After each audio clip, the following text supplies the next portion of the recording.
Team India యువ batter అయిన రజత్ పతిదర్ను దురదృష్టం వెంటాడింది. ఇంగ్లాండ్తో 5 టెస్టుల సిరీస్లో భాగంగా వైజాగ్ వేదికగా శుక్రవారం ప్రారంభమైన 2వ టెస్టులో అనూహ్యంగా అవకాశం అందుకున్న ఆర్సీబీ ప్లేయర్ అయిన రజత్ పతిదర్ విచిత్రమైన రీతిలో అవుట్ అయ్యాడు.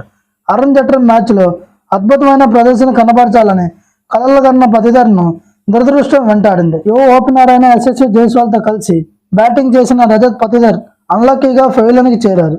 72 బంతుల్లో 3 ఫోర్లతో 32 పరుగులు చేసిన రజత్ పతిదర్ అహ్మద్ వేసిన 72వ ఓవర్లో క్లీన్ బౌల్డ్ అయ్యాడు.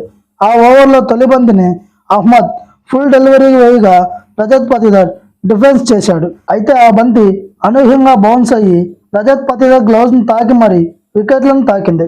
రజత్ పతిదర్ అప్రమత్తమైన బంతిని అడ్డుకునే అవకాశం లేకుండా పోయింది.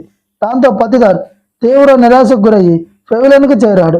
శ్రేయస్ అయ్యర్ వికెట్ అనంతరం 5వ స్థానంలో బ్యాటింగ్కు వచ్చిన పతిదర్ యశస్వి జైస్వాల్తో కలిసి 4వ వికెట్కు 70 పరుగులు జోడించాడు. ఈ వీడియో కనుక మీకు నచ్చినట్లయితే please like, share and subscribe.